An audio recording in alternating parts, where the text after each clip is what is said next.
Let me ask you something. Who do you think really runs your country? The President? The Prime Minister? Parliament? Congress? Elections? Voting?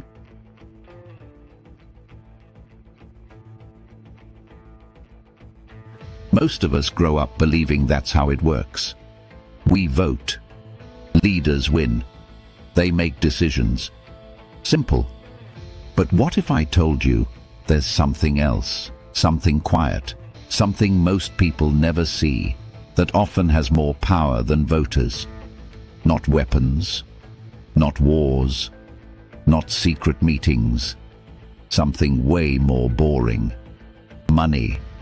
More specifically, debt. Because when you owe someone a lot of money, they don't need to control you loudly.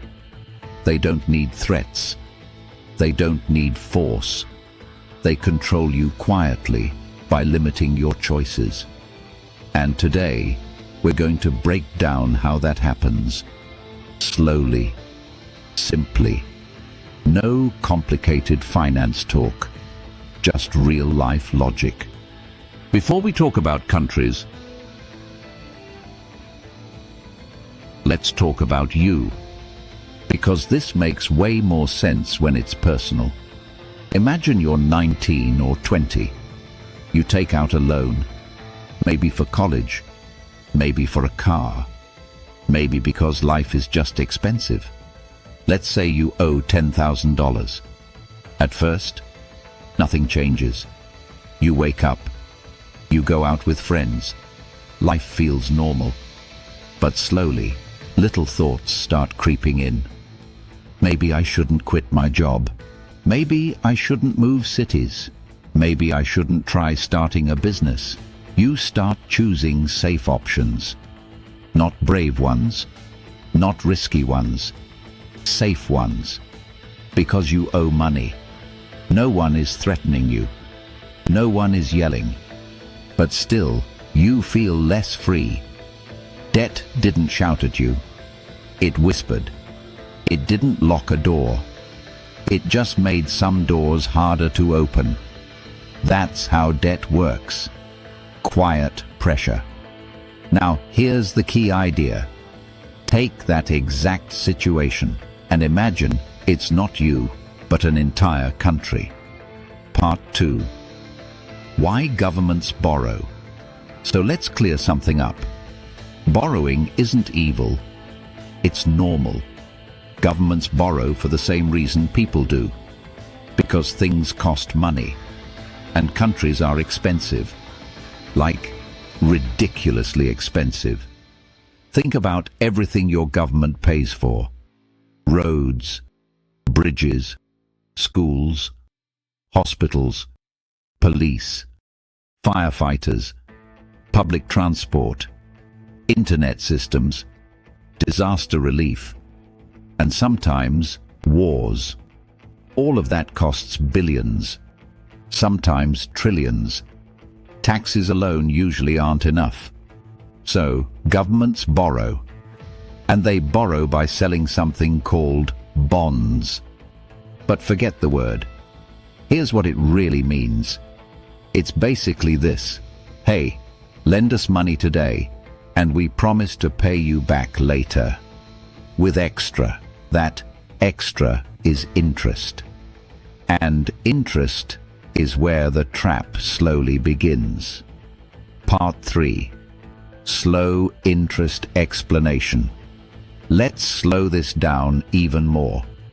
Because this part matters a lot. Imagine a government borrows $1 trillion. That's a million millions. Huge number. Now imagine the interest rate is just 5%. 5 sounds small, right? But 5% of 1 trillion is 50 billion. That means every year the country owes $50 billion. Not paying the loan back. Just interest. Just the fee. Just the cost of borrowing. Imagine taking a student loan, and every year you pay thousands, but the loan never shrinks. That's what this is like. Now imagine paying that every single year, forever. Where does that money come from? Taxes, which means money that could have gone to schools or hospitals or you instead goes to lenders. And when interest payments get big enough, they start eating the entire budget, like a leak in a bucket. No matter how much water you pour in, it keeps draining out. That's when debt stops being helpful and starts controlling. Part 4. Who really lends? So who gets all that money? Is it some movie villain? Some secret group? No, it's way more normal than that, which honestly makes it more powerful. It's big banks, investment funds, pension funds, rich investors, other countries, international organizations, basically, whoever has a lot of money. And here's something important. If you depend on someone for money, they don't need to control you directly.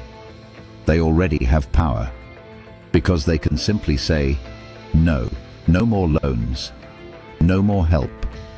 And that's terrifying, because some governments rely on borrowing just to function. Without it, they can't pay workers, they can't run services, the economy freezes. So lenders don't need weapons, they don't need threats. They just say, we're not lending, and everyone panics. That's quiet power. Part 5. Democracy shrinking. Now this is where things get uncomfortable, because we're told democracy means people decide, right? We vote for what we want. Better healthcare, cheaper education, help for families. Sounds fair. But what happens when those things cost money and the country is already drowning in debt? Lenders say, if you spend more, we won't lend. So politicians back down, even if millions voted for it, even if it's popular, even if it would help people. Suddenly, the decision isn't about voters, it's about investors. So technically, you still have elections, but your choices get smaller. It's like being allowed to choose dinner, but only from 3 tiny options. That's not real freedom. That's controlled choice. And debt does this quietly. No one announces it. It just happens. Part 6. Real-world story plus the emotional connection. This isn't just theory. It's happened for real. In countries like Greece, after the financial crisis, debt got so big they couldn't pay. So lenders stepped in and said, we'll help you, but you must cut spending. So they cut pensions. Old people lost income. They cut hospitals. Healthcare got worse. They cut jobs. Thousands unemployed. People protested. People voted against it. But the cuts still happened, because the debt agreements forced them. Think about that. You vote. You protest. You shout.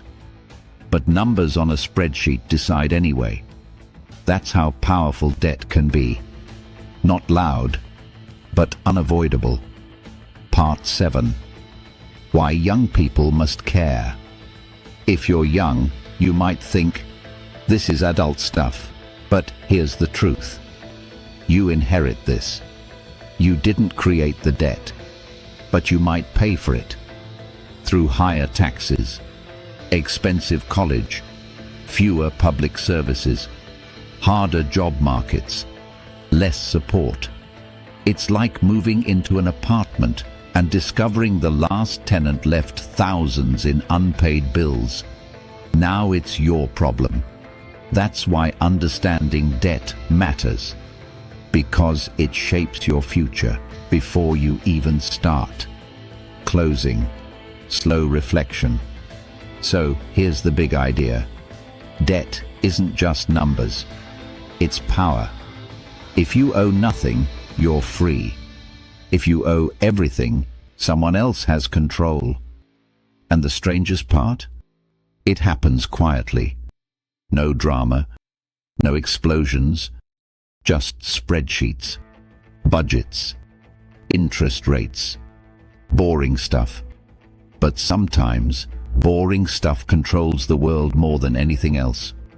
So next time you hear, "We can't afford it," or "The markets wouldn't like that," remember, it's not just money. It's influence.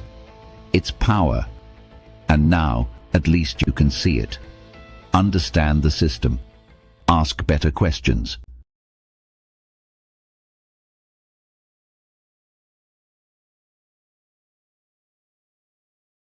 Are you drowning in debt?